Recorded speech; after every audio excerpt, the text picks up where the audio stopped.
All right. What is up, everybody? Welcome back to another day of SaberSim's DFS Office Hours. It is Monday, November 1st of 2021, which means we've got a couple things to do here on stream today. We'll be going through and announcing the winners of the weekly Max Challenge for this week, along with doing our giveaways for both DraftKings and FanDuel, as well as answering your questions here on stream. We had a few questions come in over the weekend, a couple interesting questions about ownership in different stakes, how our max exposures work, and the difference between fading players in step 1 versus step 3. So a few questions to talk through. Not too many for a Monday. So as always, if you've got questions, pop them into YouTube chat or the Office Hours channel on Slack, and we will get to everything today. But the first order of business, as I mentioned before here, is to do our weekly Max Challenge stuff. So let me go ahead and first pull this up on screen here. Just in case you don't have any idea what I'm talking about, we've been doing these giveaways and contests all NFL season. We'll be continuing this through the end of the season here. I can't believe we're looking ahead to week 9 now already, but super easy to participate. All you have to do is have a SaberSim logo as your avatar on DraftKings or FanDuel. Max out the NFL Sunday main slate, either the Pooch Punt, the 5-cent Pooch Punt on FanDuel, or the 50-cent Mini Max on DraftKings. Two things there that are very important. It is the Sunday main slate. I know sometimes a little bit confusion about whether it's a showdown or the Sunday to Monday or the Thursday to Monday. It's the NFL Sunday main slate, and you do need to max it out, right? The whole point of this is to follow our contest selection and bankroll management principles, which mean getting as many low dollar lineups into contests as possible. So if the DraftKings Minimax is a bit too much of a bankroll investment for you, totally understand. That's why we've got the FanDuel contest, and you can play both of them, of course. So if you win the contest, we did have quite a few people sweating a win here in the Minimax, especially early on yesterday. I know there were a lot of SaberSim logos at the top of the Minimax. I'm sure there were a lot of people up there at the top of the Pooch Punt as well. Not a winner this week, but if you straight up win the contest, we'll give you a little bit of extra cash, a whole year of SaberSim, and you'll get a custom championship, either belt or trophy. But the top finisher each week gets some tickets to contest the next week. Keep needing to change this. I'll get this changed today. This is actually now a $50 and a $27 single entry contest to the red zone and the blind side on DraftKings. Free month of SaberSim and an entry to this private free roll we're going to be doing at the end of the season. And then, of course, we're doing 3 randomly selected entrants are getting free tickets for next week for DraftKings. So similar deal for FanDuel. We're paying out the FanDuel tickets as SaberSim credits for the moment while we figure out how this is going to work with FanDuel. I know 8 weeks now here this has gone on. Just been a bit tricky for us to get this relationship totally hammered out with FanDuel. So this is all delivered as SaberSim credits. But top finisher on the FanDuel side will get $25 SaberSim credit along with a free month of SaberSim and an entry to a private $1,000 free roll at the end of the season. And 10 randomly selected entrants will get free entries for next week's contest in the form, again, of SaberSim credit. So we'll be doing the giveaways here shortly. Last thing I'll note here is this Play 18 Weeks challenge. You know who you are if you have been making it here all the way through 8 weeks, playing all 8 weeks. Keep it up. You get an opportunity to win some Yeti gear, 3 months of SaberSim, and also get access to that same free roll contest at the end of the season. Both of our winners this week here are people that have entered every single week, which is awesome. So very happy to see that. Again, the whole point of incentivizing you guys to play all 18 weeks is contest selection, bankroll management principles, right? It's a marathon, not a sprint. We're playing an appropriate amount of bankrolls so we can max these contests out every single week, giving ourselves a chance to have that big upside score, really like 1 week out of the season, which makes our whole year. But anyway, let's announce our winners. First of all, with the highest score in the DraftKings Mini Max, and I know this person was in first for a while into the afternoon slate, so sweating out a potential bink, but with 25th place in the DraftKings Mini Max from this Sunday, it is Kelvin Dubs taking that down. So you will get a couple free tickets for next week, free month of SaberSim, and an entry to that private free roll. And on FanDuel, in 148th place, it is Gerard42 who will be winning. Again, free month of SaberSim plus an additional $25 of SaberSim credit and an entry to that private $1,000 free roll at the end of the season. So Kelvin Dubs and Gerard42, congratulations on your highest scores there. Let's go ahead and bounce over to our wheel of names, our trusty wheel of names, and do our giveaways here. So on the DraftKings side first, we've got 54 usernames here this week. So a 3 in 54 shot to play the mini max for free next week. Pretty good odds if you ask me. 54 up here, so we look good. And we're going to spin it 3 times here. So good luck to everybody here. Let's see winner number 1.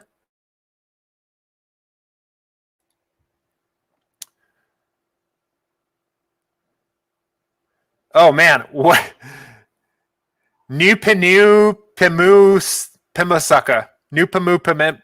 I don't even know. New Pen Pemusaka. Congratulations on 150 free tickets to next week's mini max, and let me know. Maybe send me over a voice recording of how that is supposed to be pronounced, so I can get that right next time.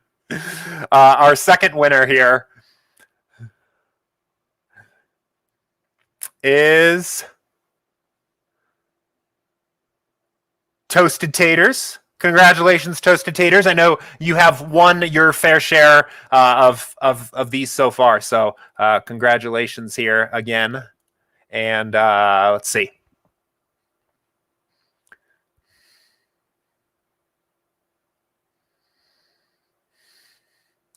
Ron King 198, our third and final winner on the DraftKings side. $75 in DraftKings tickets for next week's. Getting to play the mini max for free for a week is not so bad.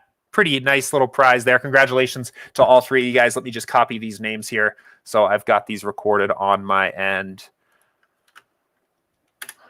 And we'll hop over to FanDuel. So we'll go ahead. We'll clear this out. Clear out our results as well. I've got those recorded. And let's grab the FanDuel ones.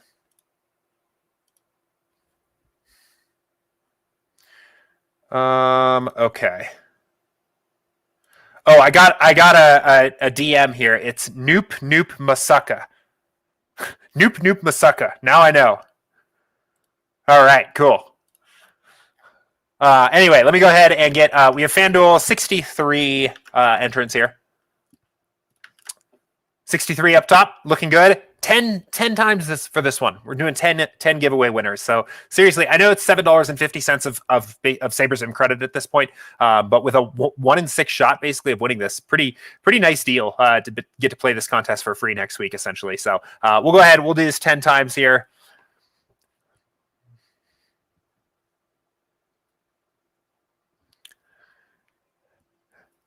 $34 Midway Monster.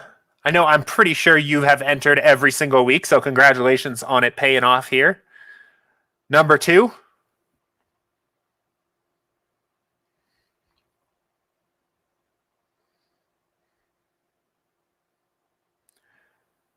Super Slow 6-0. Congratulations.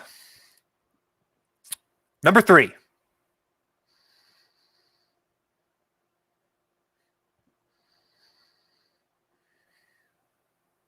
Guitar Bet 001. And our 4th winner here.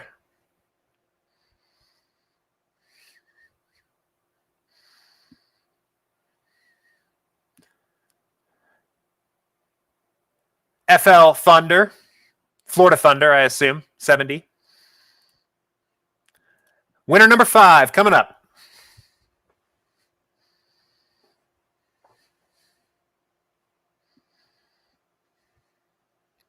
Baby Jordan is on a bit of a heater. I think have won at least a couple of the last few weeks here.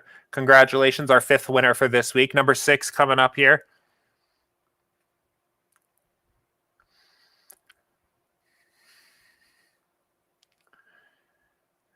Miami Mike. Congratulations, Mike. And our number 7 winner here. Oh, close. Just over the edge there to BCAP 888. And 3 more of these here. We'll do 8, 9, and 10, and we'll cap off another week here.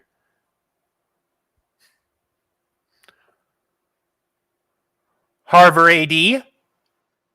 Harvard. I don't know. Could be either one here, but congratulations. And our last 2 winners of this week here.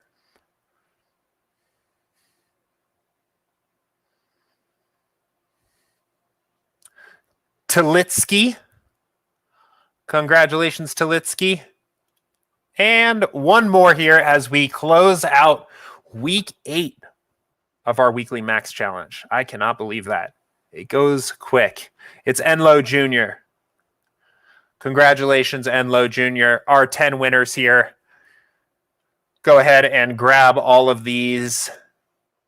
And let me go ahead and just take note here. As always, get an email out to everybody that won either the giveaways or just straight up won the contest for this week before the end of the day. So you know that you won, just in case you missed it here. I suppose if you aren't watching me talk about this live here, me telling you that you're going to get an email by the end of the day is also not very helpful. But I do indeed send an email out to everybody that wins before the end of the day to let them know how to expect their winnings and when to expect their tickets and things like that. But again, congratulations to all of our winners this week. To anybody that has won already and gotten one of these single entry tickets, whether it was from the original Thursday night showdown that we did this for opening night kickoff, or whether it's for these,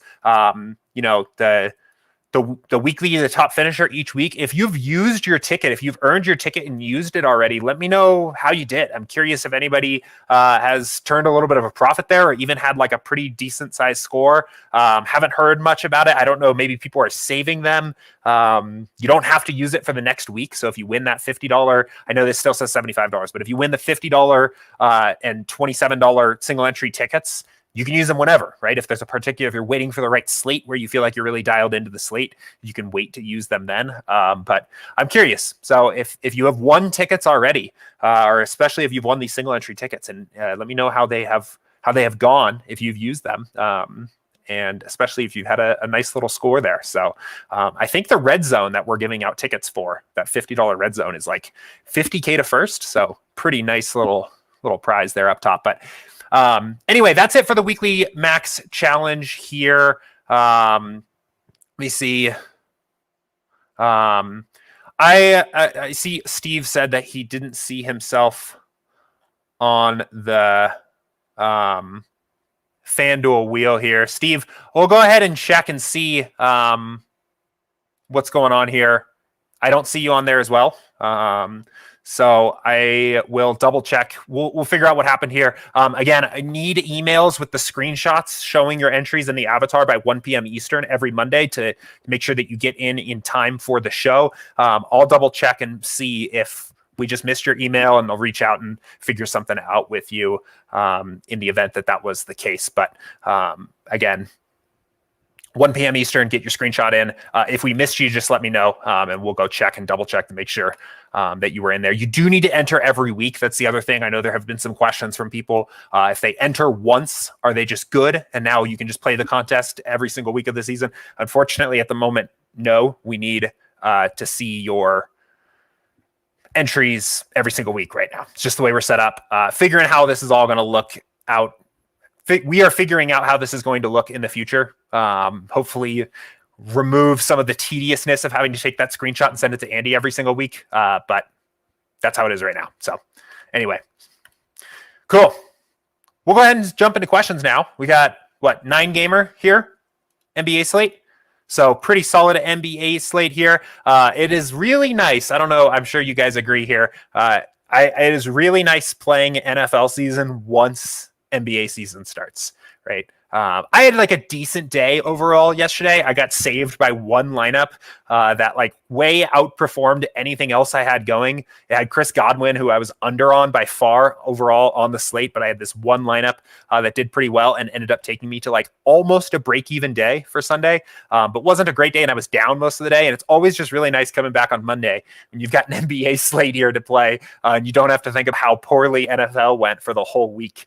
Those first few weeks of the NFL season, especially especially once baseball is winding down, I think can be kind of tough before NBA really gets cooking. But we've got a full 9-game slate here tonight, which is awesome. So, and then of course, NFL Showdown. So a few questions here in my queue, but now that we transition into the normal open Q&A section of this show, feel free to shout out your questions here into YouTube chat or into the Office Hours channel on Slack, and we'll just start getting into it. My first question here came in through support over the weekend, and a really sharp question overall. I think we've gotten this here a couple times, but always want to tackle this question here. So anyway, this was from, looks like RH sent in this question, and he said, good morning. I play almost exclusively 20 max ranging from $1 to $4. I play almost every sport and multiple slates per sport. The $4 ones have a lot of sharp players, and I know I need to keep my ownership down and not just focus on projections. But I guess I'm wondering, when I'm in the $1 and $3 20 max, the field size is much larger, but you can tell by looking at lineups that it's also a lot softer. That's true. That is in part of our contest selection principles, right? Contests that are under $3 are going to be softer because less sharp players can even enter them. Bigger contests are going to be, a lot of times, more effective entrance contests are going to be softer because the impact of the best players in the whole lobby is smaller on those contests. So, but the question here is, how much should I be focusing on ownership versus projections in the smaller dollar, larger size contests? I play larger single entries like $100 and up on NFL, and I seem more comfortable with the balance on those. The 20 max just seem to be my favorite, but I can't quite grasp how I should be attacking. And this is a really sharp observation here. And it is true. In the contests that are, for one reason or another, going to be sharper fields where you expect that the average player is going to be a better player, a few things are going to happen. First of all, ownership is going to condense, and it is going to condense around the best overall plays, right? But it is also going to be a little bit more predictable. And I think there's kind of two sides of that story that, yes, we talk a lot here about how our ownership projections for any given sport, for example, are for large field GPPs. I like to typically think about it as like the flagship GPP on any site. And they're pretty spread out, right? The field is going to condense. The smaller those contests get, the sharper those contests get. The field is going to reliably condense on the best overall plays. So I think that means a few things. First of all, you are going to get greater leverage on the plays on the slate where... Oh, sorry. Hold on. 1 second, guys. I'm really sorry.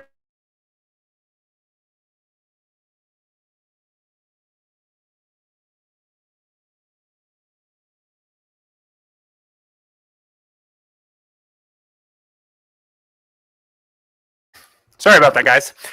Anyway, jumping back to what I was talking about here, the plays are going, people are going to condense on the better plays on the slate. Ownership is going to condense on the best possible plays here in the higher dollar contests and the sharper fields overall. So you can gain more leverage on the field by fading plays that are going to be highly owned, because the players in that contest, those players have higher ownership, right? You gain more relative advantage by fading those plays. So the impact of this, and I think the practical impact of this, is represented in the sliders. So for example, if we're comparing a 150 max contest for tonight's slate, where there is actually 20 max, I think is what this user plays. So you play a 20 max contest that is maybe 25,000 entries. Ownership fade is already going to be pretty low. But if we make that jump then to a single dollar high stakes kind of ownership fade, right? Maybe we jump to a $500 person contest, the ownership fade comes completely down, right? We get enough leverage on the field from an ownership standpoint that just having a sim variance value here is enough, right? We get enough variety, we get enough diversity in our lineups that we don't need to intentionally fade ownership for a contest of this size, right? The differences between our lineup and potentially what the highest owned optimal lineup might be in that contest is going to give us enough relative edge over the field from an ownership standpoint already. And that's represented here, right? So I think while this is a very sharp observation, I don't think there is there's anything practical that needs to be done in your process here, because this is kind of already captured in the sliders. The one place I do think you can add some potential value here is if you do have a non-zero ownership fade slider. So for example, let's say you're playing, or let's look at NFL, because NFL is going to be a little bit more interesting because that ownership fade slider is a little bit higher on average. So let's say you're comparing your ownership fade, right, in a contest that is like a 20 max 50K person contest, right, versus a single entry 500 person contest. Oh, no, not another good example. Versus a 5,000 person contest, right? That ownership fade slider is going to come down. You're going to value ownership less. But if you've got a very good read on where the ownership is going to condense, I think you can add a lot of value by adjusting the ownership projections accordingly. So this user said, I seem more comfortable with the balance on these, right? So if you've got a good sense of where this ownership is going, for example, before the slate, maybe in a single entry high stakes contest, do you think that Jalen Hurts is actually going to be 25% owned, right? Maybe you think that Darrell Henderson is going to be 40% owned. DeAndre Swift, after the Jamal Williams news came out, was going to be 45% owned, right? This is kind of how ownership can tend to condense in some of these contests. You will give, even though this ownership fade slider comes down because we need less relative edge on the field in these kinds of contests, you allow this ownership fade slider to be applied more precisely in the contests that you're in. Hopefully that makes sense. I apologize that I had to jump out real quickly here in the middle of that question, but that's kind of the idea, right? The fundamentals ideas here is that ownership is going to be condensed on the best plays at the higher stakes, right? Better players are going to find the plays better. The ownership of those players are going to be higher. We get a little bit more relative edge for fading highly owned plays in those contests because their absolute ownership is just higher, which means that our default optimal way of playing these contests means that we're actually going to value ownership less, because just fading DeAndre Swift or Darrell Henderson in this contest might have been enough ownership edge on the field, right? But the best place I think you can add value to this is if you are very dialed into what the best plays are and what the field, especially at the high stakes, thinks that the best plays are. Updating your ownership projections to be very contest specific, I think, is an awesome way to add some value. So, but really good question. So let me know, again, RH, I think this question came from in support. Let me know if that helped. Happy to talk about in detail any other questions or follow-up that you have there, or any other follow-up thoughts, but I'm going to move on for now. So.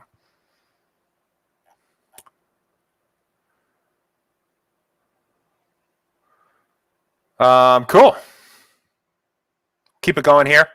A few questions that came in Slack here before the start of the show.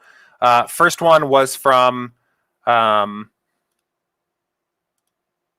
Toasted Taters, and I do think I saw Shady Advice responded to this question here, and I think there maybe is just a bit of confusion here. So I wanted to touch on this, but he said, for NFL, if I cap a running back exposure to say 40%, does SaberSim treat this as a global cap to the running back player who can end up in the running back spot or the flex spot, or does the 40% only cap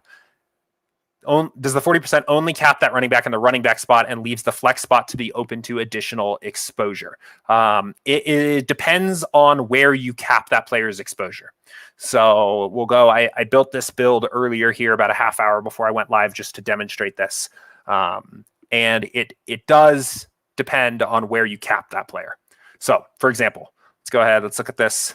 We'll reset exposures here, and we'll quickly just adjust to projections here. So we have 65% exposure to DeAndre Swift here in this lineup, right? Now it's, wait, I want 65%.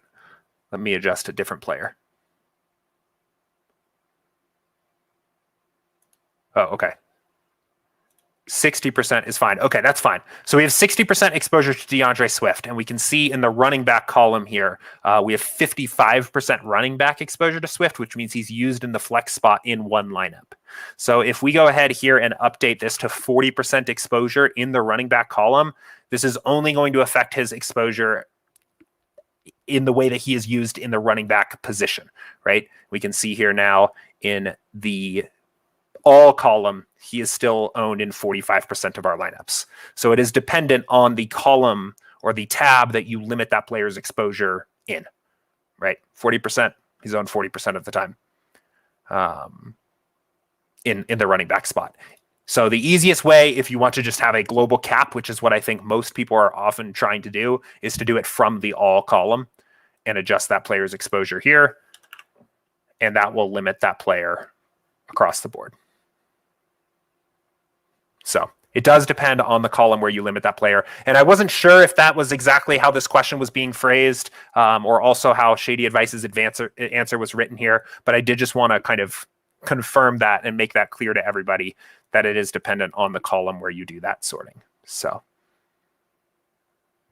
but Cody said in response to my question earlier, I used my tickets this week and it was bad, lol, rough week, unfortunately. I was on the right plays and moved off them when the Swift and Ridley news came out. Yeah, that is unfortunate. That is the way it goes. So sometimes I think my lineups unfortunately probably everybody's lineups got a whole lot worse after that news came out, mostly just because Swift let everybody down. I think so did Russell Gage, right? Like with a 0, all of the plays that should have been good plays after, and Kyle Pitts all the plays that should have been good plays after that news broke ended up being worse plays, which I imagine almost everybody managed to make their lineups worse after that. So cool. Let me go ahead. I'm going to hit a few other questions here that came in before the stream, and then we'll jump over to the questions that are coming in live here, guys. I see all your questions. I promise we will get to everything here today. This one was from GB, another pretty sharp question, an interesting one here. He said, is there a difference between fading fading a player in step 1 versus step 3? If I fade someone in step 1, does it actually pick simulations variance set to 10 where that player is not in the optimal? For example, if I fade LeBron in step 1, will it use individual game sims where he's the highest scorer on the slate, but just give me a lineup without him in that scenario? Thanks for the help. Yeah. So it won't. We will not do this. Your player pool does not directly impact the simulations used in the actual lineup building process. So we'll jump over, since the example given here was NBA, right? If, for example, we do exactly what is described here and we exclude Towns, right? And then build a set of lineups that are at 0, 0, 10, for example, where we're just going to build single game simulation optimals, right? If a sim comes up where Towns is the highest overall scoring player on the slate, that sim will still be used to determine the rest of the players' projections playing in that game. Towns just won't be put into that lineup. So your player pool does not directly interface with the sims. The players you include in your player pool do not change the sims that get selected here for your lineups, right? So, but definitely a good question. From the practical standpoint, the difference between removing a player in step 1 versus in step 3 is that you end up with more lineups in step 3 that reflect what you are attempting to do with your lineup pool that night if you remove players ahead of time. So for example, right, if we built our lineups but knew we wanted to fade Towns for one reason or another, we might end up just eliminating 30% of our total lineups we built in step 3 by eliminating Towns after the lineup has been built. If we eliminate them now, 0% of our lineups are going to have Towns to begin with, and 100% of our pool is going to look a little bit more like we want it to in step 3, leaving you more room to make other adjustments and things like that. The flip side is, of course, if you remove him in step 1, you have zero flexibility to remove that in step 3 without rebuilding lineups. So that's kind of the more practical decision to be made there, but it does not affect the simulations themselves. So, cool. Let me go ahead and click on a couple of these questions here. So, Steve, will there be a way to sort by ownership? Yes, that is coming. That is not far off. We do have, I'm sure you already know this, but for those of you that don't, you can see your ownership sum of your lineups in step 3, but you can't sort by them at the moment. Very popular request. We've been hearing this a lot. That is coming. So I'll show you what I mean here real quickly. But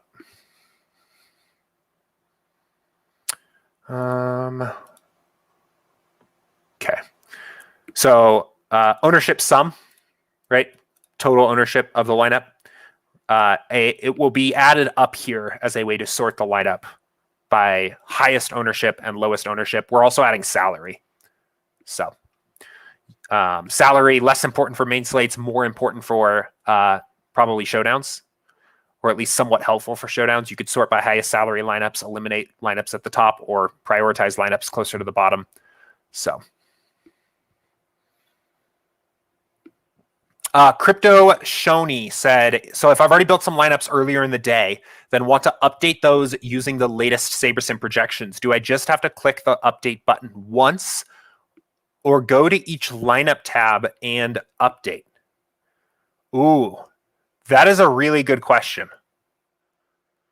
I don't know the answer to that, actually. I will follow up here with the team and respond back into the office hours channel in Slack before the end of the day today and let you know.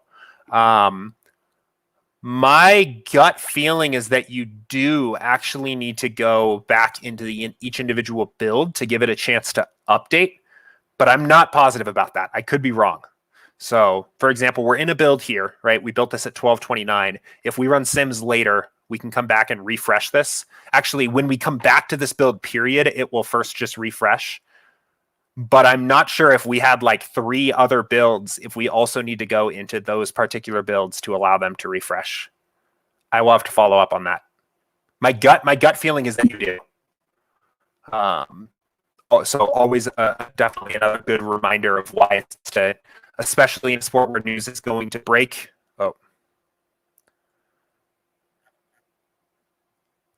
Oh, I think I might have cut out on you guys. Hopefully I am back here now.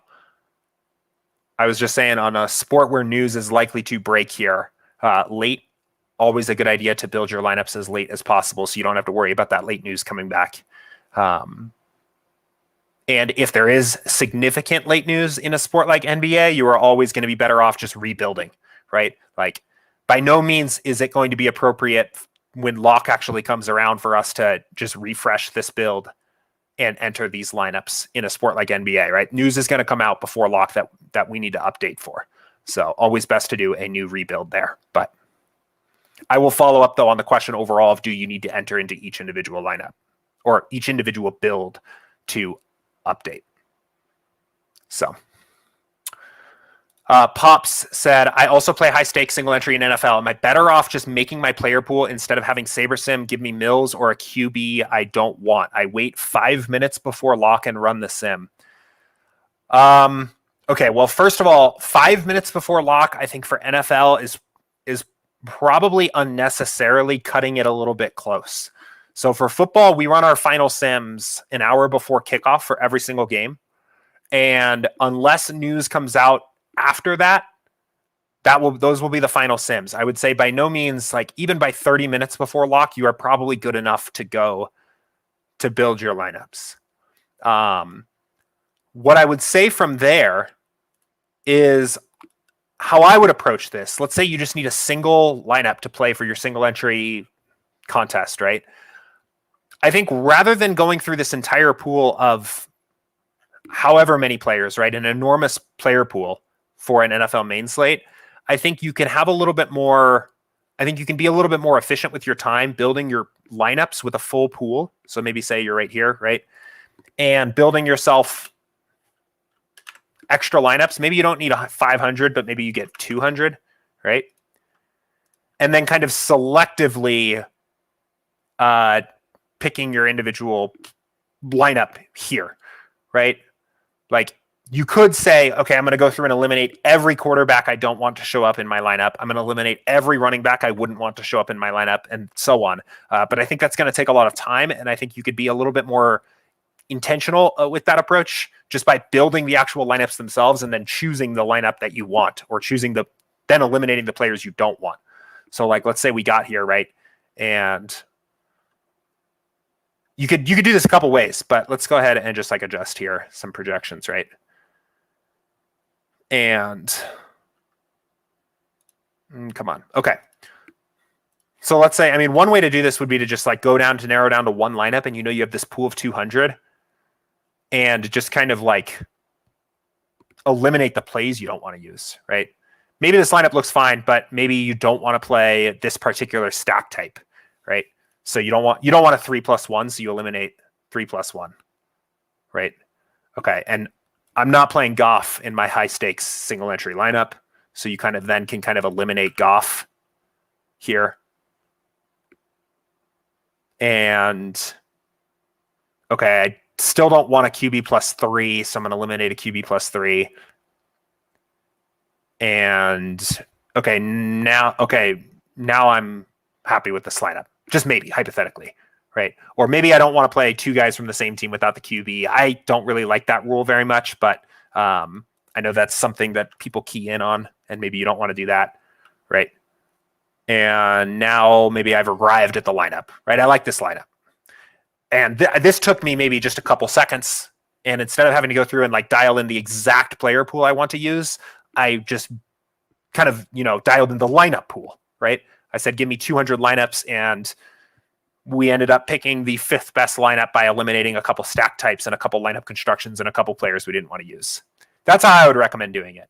And I wouldn't wait 5 minutes before lock to do it. I would probably do this like 20 to 30 minutes before lock, so you have enough time to get it in, because the sims won't really update in that final 20 to 30 minutes anyway.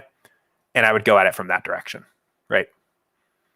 We didn't have to go in and eliminate every other player in the pool besides these 9 players we're using, but we arrived at the lineup anyway. That's what I would recommend. So, but good question there. Alex said, does SaberSim prioritize late players into flex to increase late swap options? Yes, it does. We prioritize the player playing in the latest game possible in the lineup, while also maximizing the salary in the late window, in the late players spot as well. So you can see in this lineup, for example, right, James Robinson is used in the flex spot. The 2 other running backs in the lineup were both playing in the early games. So the player playing in the late game is used in the flex to provide flexibility here. It does not necessarily always force a player that is playing in the late game into that spot. If the best lineup, if the lineup is constructed in such a way that there isn't a late game player, for example, that can happen. Or if, for example, the best 3 running backs we could get for this lineup were all playing in the early window, the lineup optimizer may use a early game window person in the flex if that's how the lineup fits together. But when possible, the player playing in the latest game is always used in the flex spot.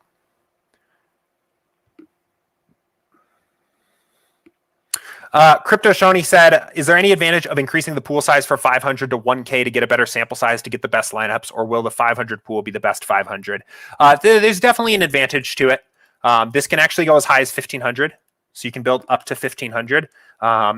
There's a few different variables that come into play here. Yes, the more lineups we build, the better that Saberscore calculation is going to be of finding what the best lineups actually are.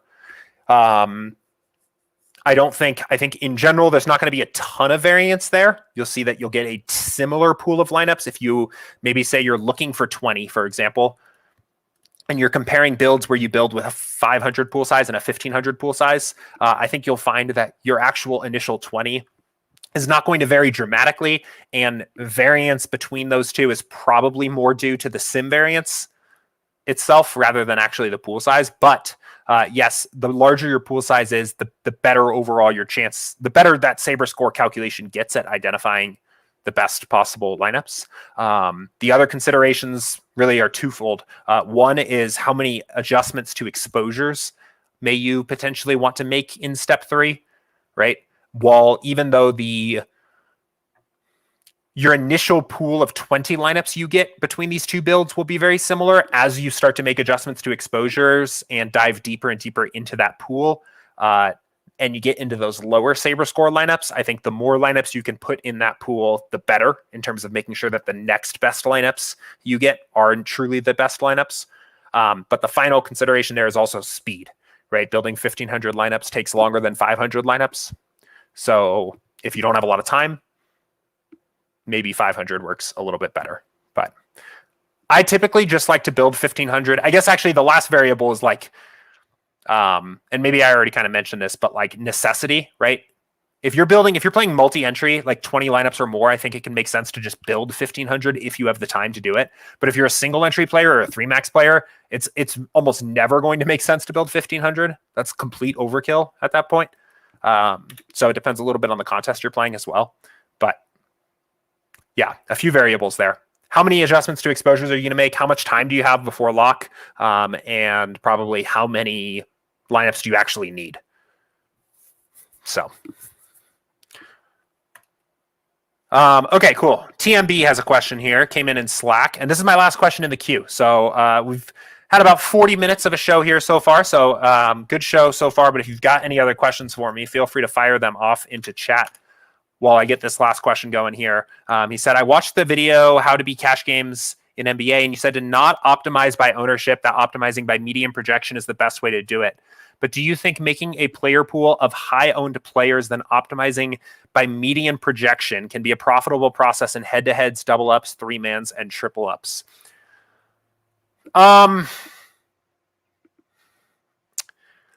It depends. It depends. I would say the first thing you would want to look at when you were doing that is to be careful of how much projection you are giving up by doing that. Like if you are going to go through here, let's go ahead and look at the NBA slate for tonight. And I don't know why that keeps showing up. Right? You should have an idea in the back of your head of what is the optimal projected at to begin with, right? And how many points am I giving up to do this, right? And even a point, 2 point, 3 points of projection in NBA cash games is a lot. And if you are sacrificing 3 to 5 to 10 points of projection to isolate a pool of players that have a high ownership projection, that might actually just end up being negative EV, right?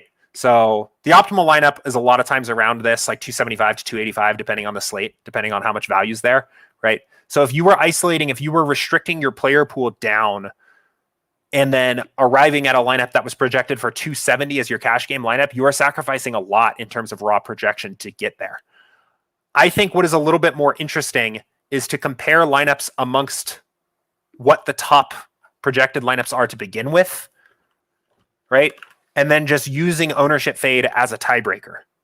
So for example, right, Derek White might be a little bit of an interesting cash play at the moment. That seems like a very low ownership for him for a cash lineup.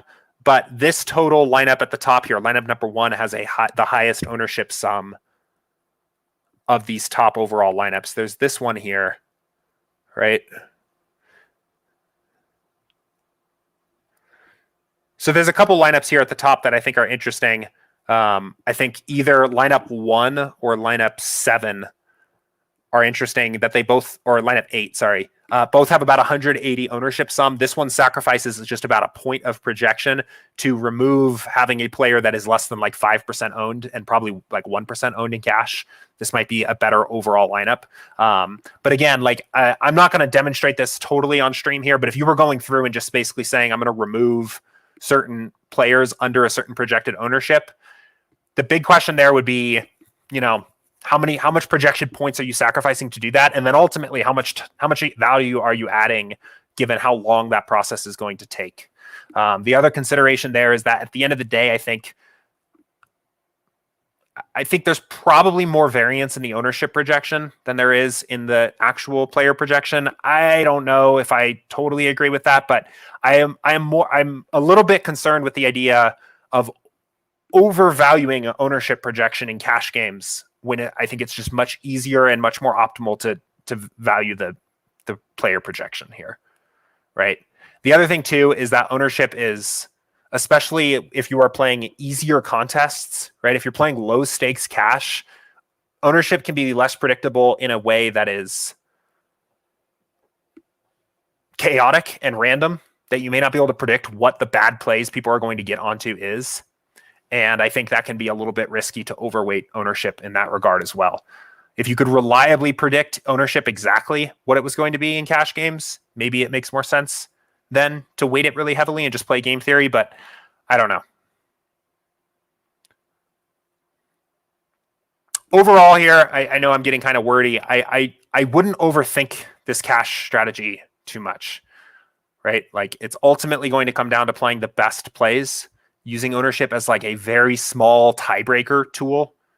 Like in this particular case, it might just be best to just play this best overall lineup. And the other thing too is you are almost certainly going to be late swapping, like almost certainly. And when you late swap, you're not going to have as much flexibility to pick the best projected lineup anyway.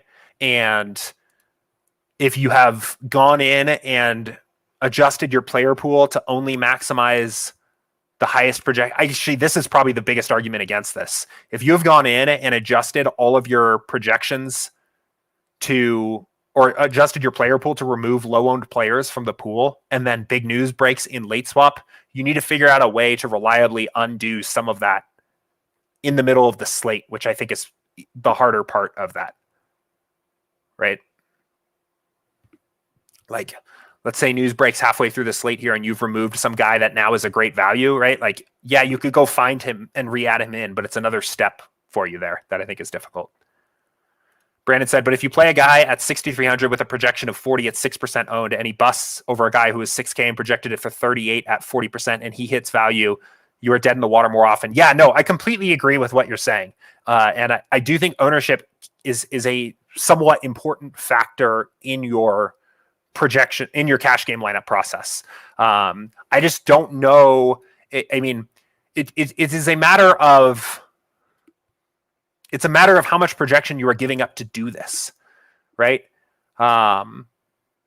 And how much ownership you are gaining. Like in this particular example, yeah, if you're sacrificing 2 points of projection for 34 points of ownership, like, yeah, that probably makes sense, probably. But that line is thin and there's kind of a slippery slope there of how much projection you can be willing to give up, right?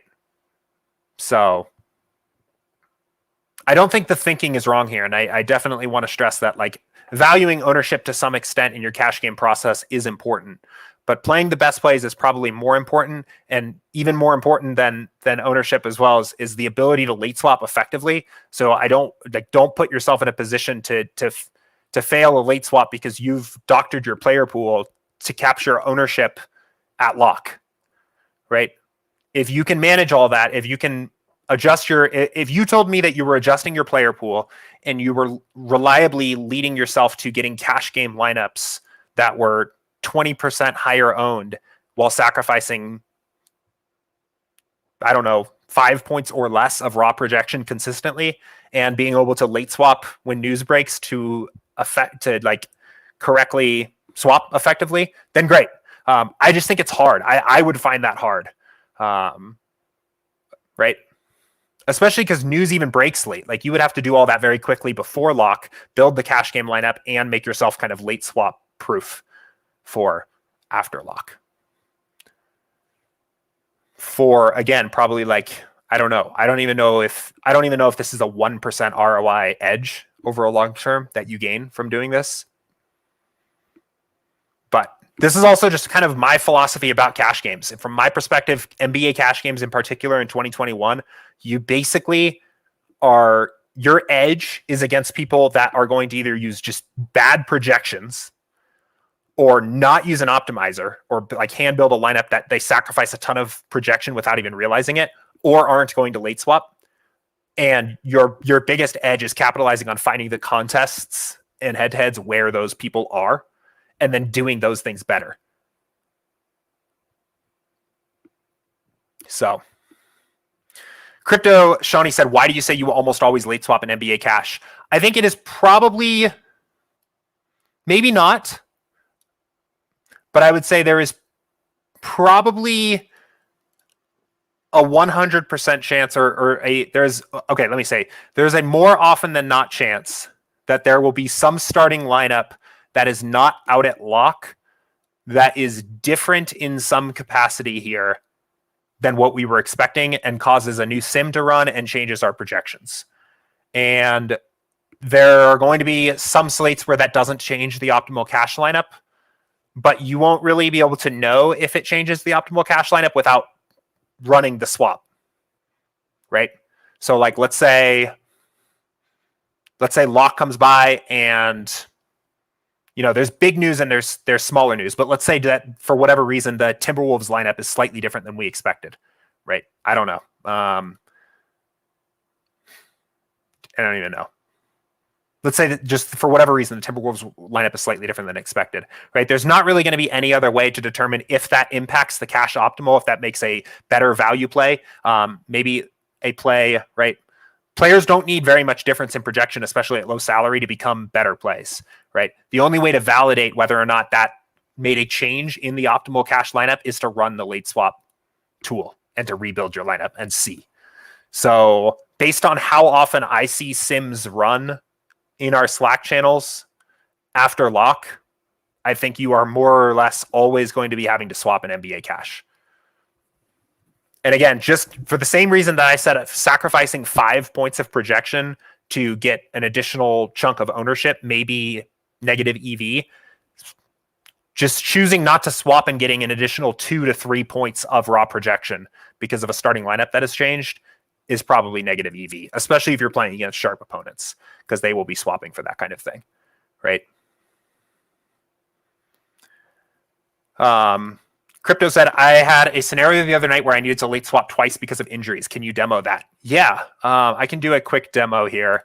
It really, late swapping twice is basically the exact same as late swapping once. So let me get my entries here for at least a few of what I'm playing here tonight. Okay, so I need some lineups. Let's go back here and we'll use the 47 lineups.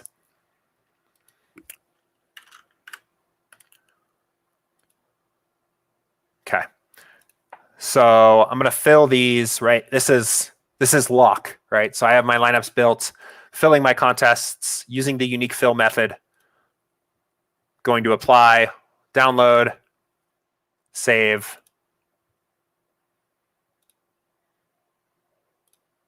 And upload.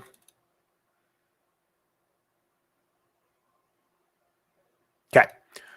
All right, so now we're in. So now late swap once, right? And late swapping twice that happens all the time. There are nights where I late swap half a dozen times, right? But late swap, and let's pick sliders that are a little better. So this is late swap 1, right? Maybe it's at 5:30 Mountain Time or a half hour after lock, depending on what your time zone is.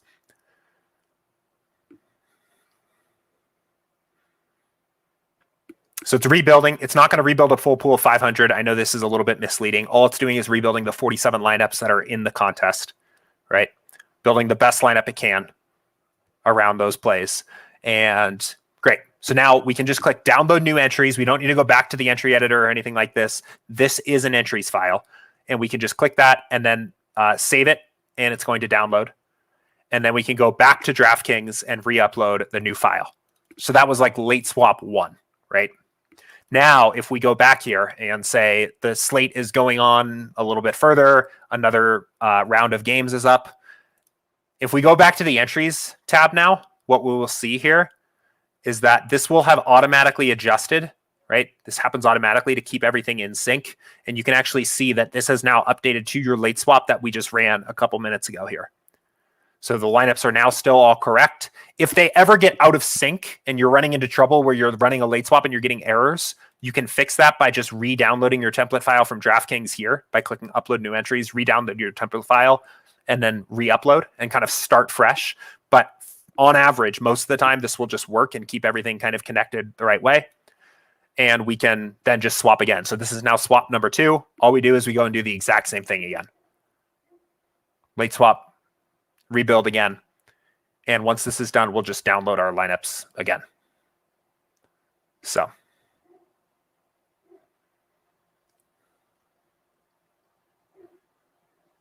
We'll let that build. We're all done. And we're good. Download new entries again, save the file, go back to DraftKings and upload.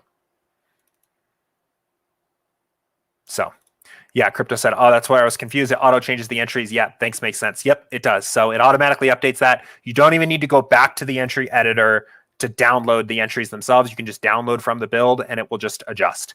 If you are ever getting errors, right? I know people get errors, and especially with only a few minutes to adjust, right? It can be a little bit scary. Don't really know what to do. The best thing you can always do is to just upload, like to re-download this template file from DraftKings and re-upload.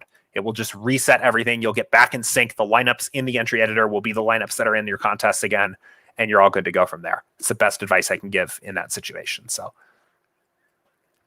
I know I feel like I jumped into this question here without maybe like really closing the loop on the last question with the ownership and cash thing. So, I mean, I would say like my final notes on this is, again, like I definitely agree with the theory behind this, the game theory standpoint. I would just say, just be cautious of how much projected points you give up to gain additional ownership. And you could even think about it from a percentage standpoint, right? Like if you are making a jump from 150 to 200% ownership sum, right? That's a 25% increase, right? If you're doing that and sacrificing less than a percentage point of raw projection, then maybe it makes sense. But just be cautious of that kind of thing and make sure that you aren't overly sacrificing the thing that is more valuable for the thing that is less valuable, even though they both have value. That's my personal take. So there was a question here from Devin. How many uniques should you be playing for NBA if you're playing a GPP 20 max, or does it matter? I don't really think it matters. I don't use this, to be honest. The reason why is because you're going to get a lot of natural diversity just by your sim variance slider.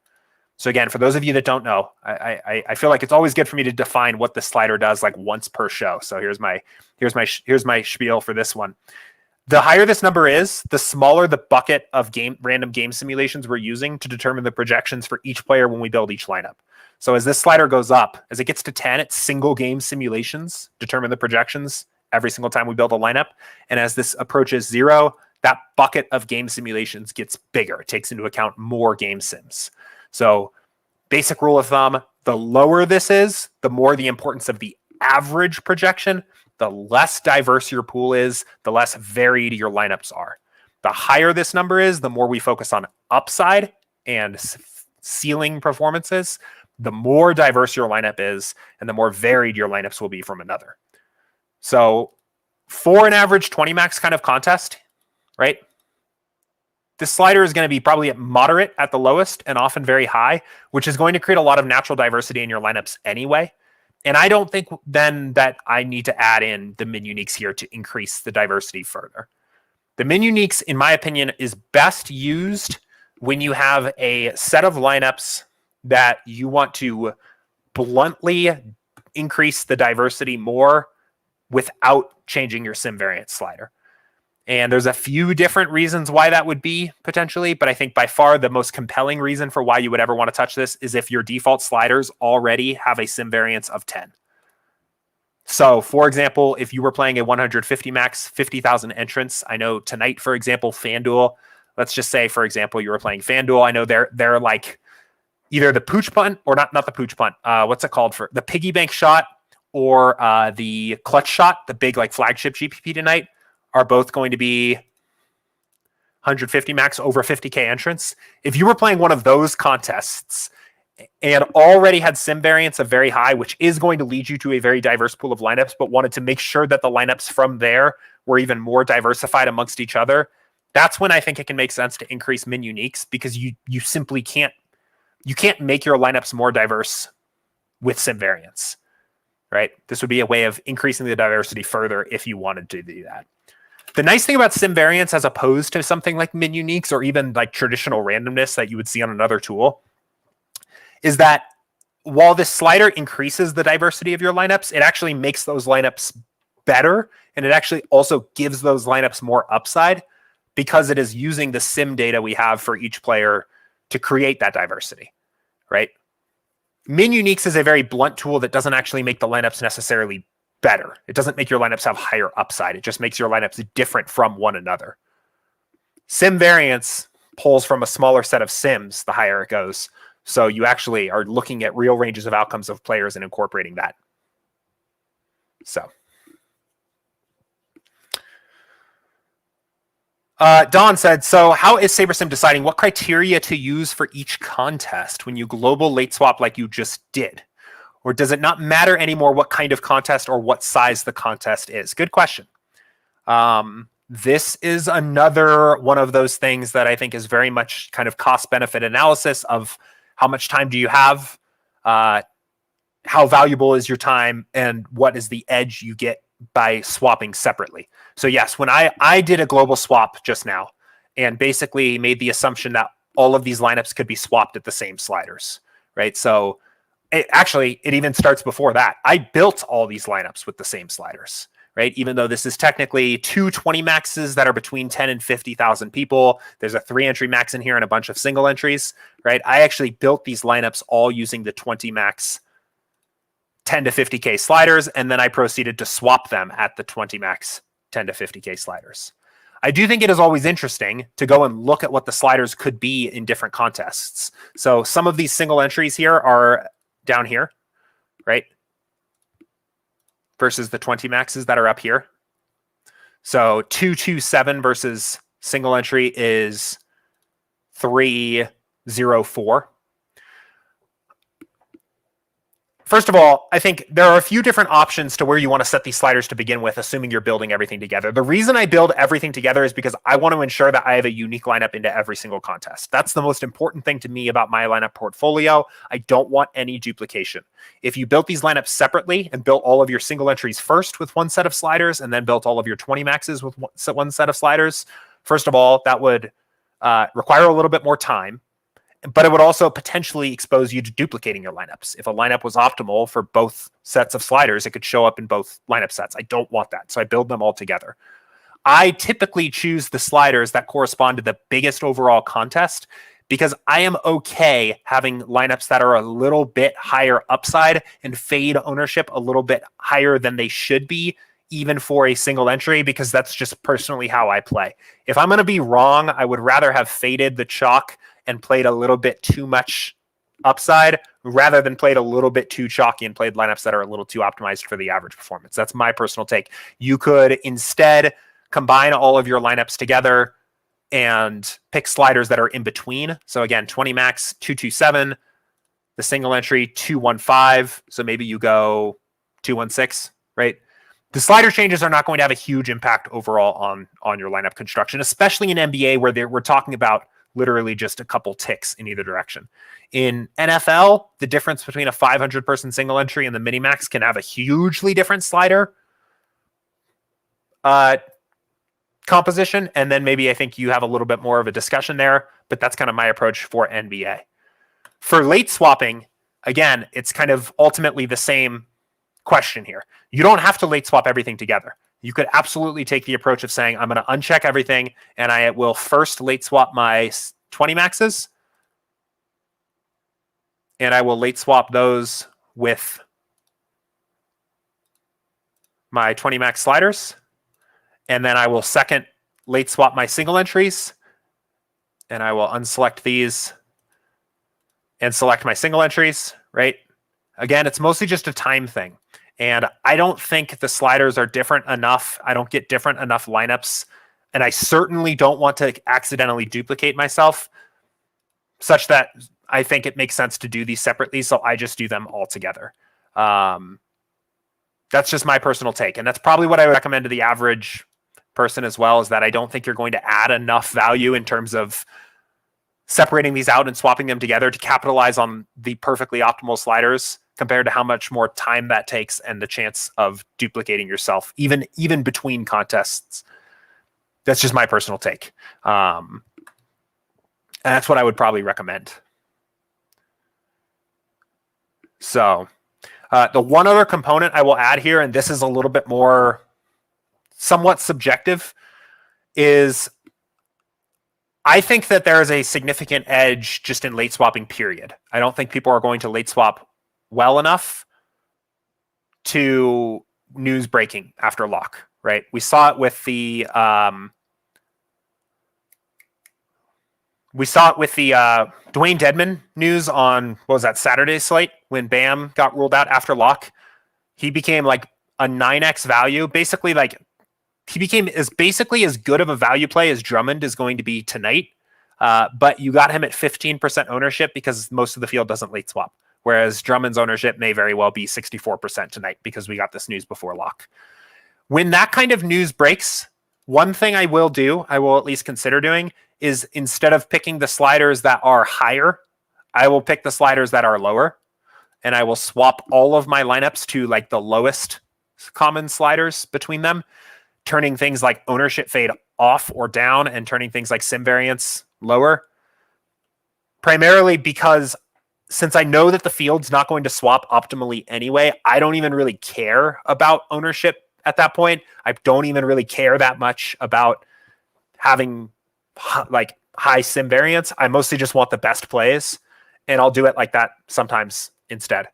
And that's particularly when there's big news. Like if there's news, sometimes sims run. I was talking about this earlier, right? Sims will just run for a game because the starting lineup was very slightly different, or because we made a small update to our minutes projection, or there wasn't like some big name player that was ruled out. There wasn't like a big in your face splash piece of news. For those situations, I'll just late swap the same way I built the lineups at lock. But if there's a piece of news that I can identify and say, okay, that's huge, that is when I'll consider turning down the sliders to just play the best plays in my late swap, because I don't think the field's going to update enough anyway. Like in that particular situation, Dwayne Dedman should have been like 100% owned. He was 15% owned. I don't care about ownership at that point. There's my edge. Like the entire edge of the entire slate is right there. So Crypto said, too bad he got into foul trouble. Yeah. I don't even want to talk about that. That sucked. It was the worst. He instantly got into foul trouble. And then he came back in the second half and like immediately put up a ton of points, made himself still a good play at a per salary basis, and then finished with 9 and 9. So if you play on DraftKings, you were a point and a rebound away from the double bonus. And he did that all in like, I don't even know how many minutes he ended up playing, but I think it was like 11 or 12 minutes. And he went like 9 and 9 for 9, or we went 9 and 9 and had like 25 DraftKings points. But it was still optimal to swap to him, and it was I think it was probably optimal to swap to like almost 100% of him if you could get him in there. So this is a really important point from Don. He said, okay, that method makes a lot of sense, but shouldn't we be doing our cash game lineup according to cash game principles, all sliders at 0? Yes, 100% yes. So I should have been more clear about that for sure. I haven't been playing a lot of cash this season, so it was easy for me to forget about it. But yes, you absolutely should be late swapping your cash game lineup differently. Don't include your cash game lineup in all of this. So if you have cash, what I would recommend doing is just going to the actual cash game section. I'm not playing any cash tonight, and doing your cash game swap at the 000 sliders to just get the new projected optimal, and then go and swap your GPP lineups, or vice versa, but do them separately. Yes, 100%. I want to be as clear as possible. Your late swap, you should late swap your cash game lineup separately from your GPP lineups. Very important, because cash games, we basically just wanted the projected optimal. For GPPs, we need all this other stuff: correlation, ownership, upside, all that kind of fun stuff. But cash, late swap, totally separate. Cash sliders, very, very important. So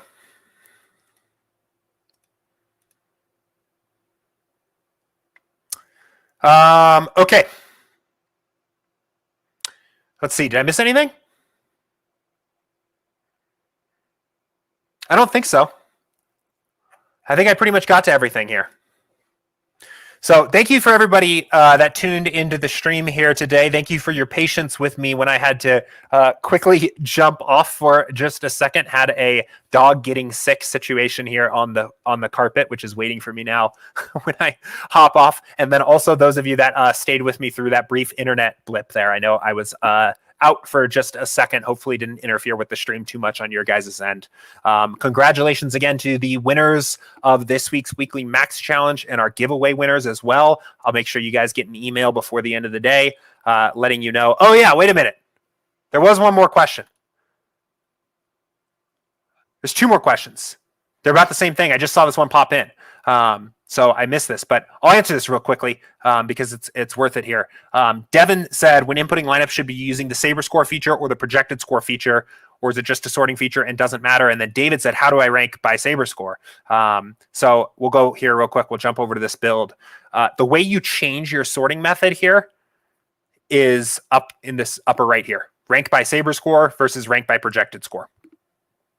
Saberscore is a algorithm that we created to attempt to quantify the upside of a lineup by taking into account correlation, ownership, and raw upside, and combining it all into one number. It is always standardized to 100. The more, roughly speaking, the higher your sliders are, the bigger a discrepancy you're going to see, the bigger difference you're going to see between sorting by projected score and by sorting by Saberscore. But this is only a sorting method. This isn't rebuilding the lineups. This is just taking our pool of 500 here and sorting it differently, either by total raw projected score or total raw Saberscore to give me the best 47 here. I would recommend for the average situation just to use Saberscore. Again, it's going to take into account upside in the form of correlation, ownership, and your sim variance, and give you the best lineups that way. For the same reason why we don't just want to optimize lineups based on average projection, right? We know all the reasons we don't want to do that. That doesn't take into account correlation. It doesn't take into account ownership, all these things. We don't also then want to rank our lineups by average projection, excuse me. So I'd recommend using Saberscore. That said, in NBA in particular, you're not going to get a huge difference between these two, right? There'll be a subtle difference between what players pop from one to the other here, but not a huge difference most of the time. And I think there are reasons why you could justify using projected score. I think there's a couple. I'll say a few of those reasons why I think you might want to do that. The first would be if you were doing something to your player pool in step 1 or to your exposures in step 3 that was already giving you a significant edge on the field in some other way, then I think you could justify sorting by projected score here because you don't need the additional upside of sorting by Saberscore, I guess is what I'm trying to say. Maybe, I don't even know, like I haven't studied this slate at all, but maybe you're just saying like, I'm going to play Drummond, but I'm going to completely fade some really other high-owned plays on the slate. I'm going to completely fade Boucher and George and Bledsoe. I don't know. I'm making it up. I don't even know if these are the highest owned plays, right? Well, in that case, maybe you've already taken a significant ownership stand that it is enough then to sort by the projected score and give me the best projected lineups overall from there. Or for NFL this past weekend, right? Maybe you were just taking a super harsh stand and saying the Rams are going to be super chalky again. I'm fading them. I'm fading all of them. Then you build your lineups. Then maybe at that point, since you've already taken such a significant stand at that point, it might be enough to just sort by projected score and go from there. The other reason why I think sorting by projected score could make some sense is if you are playing a lot of different contests and you are filling your contests using the rank fill method. So, for example, tonight, I'm just playing 47 lineups. I'm spreading them out across a bunch of different contests, and I'm going to fill these uniquely, right? So I want a unique lineup into every single contest. But let's say, for example, instead that what I was doing is I was playing 2 150 maxes, a bunch of 20 maxes, a bunch of single entries, and all of these different size contests. And in total, I had 400 entries into the slate. Well, at that point, I may not want to play 400 unique lineups, right? I may prefer to double down on my best lineups and use the rank fill method in the entry editor and play my best overall lineup in every contest and my second best lineup into the next best lineup in every contest, right? All those different contests we just saw a moment ago are going to have different slider settings, right? So your single entry would theoretically have maybe... right, your single entry might have 304, and your big 150 maxes might have 2210, right? The Saberscore that we calculate here is calculated based on the sliders used in the build. So for example, the Saberscore of 100 is based on this baseline of my sliders being 204 for this build. But if you ran one build of 150 lineups that was meant to fill lineups into contests that were single entries and 3 maxes and 20 maxes and 150 maxes, those sliders are not necessarily going to be perfectly optimized for each individual contest that is in there. And then I think it can make sense to also sort by projected score, where you're saying, I want something concrete to determine what my best overall lineup is. I don't want to sort by Saberscore and say, what is the best overall lineup in this pool for a 150 max contest, and then enter that as my first lineup that goes into all my single entries, right? Because that then may not be the best overall lineup. So if you sort by projected score in that particular case, then you at least have this concrete thing that you can kind of know is the best lineup.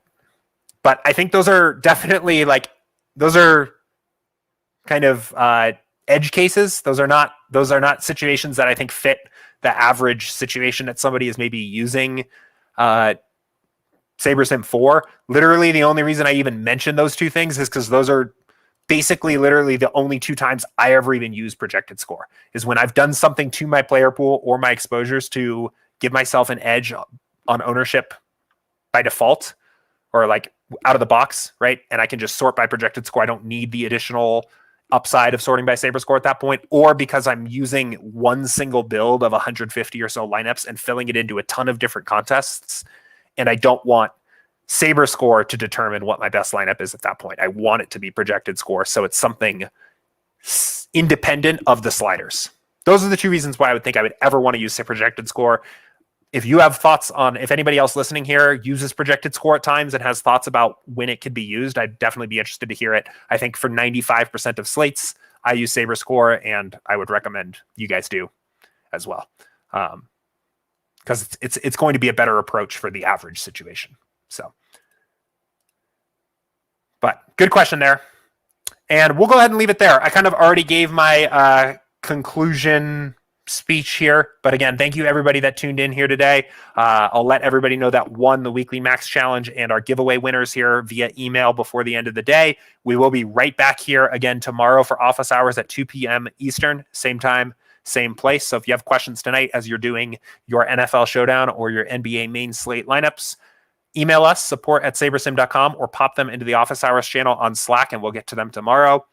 We have a strategy session coming up on Thursday, a little NHL content for you guys that have been playing hockey. I know there's been a lot of excitement for some hockey content, so it's coming this week. Look forward to that. And otherwise, best of luck tonight, and I'll see you tomorrow. See ya.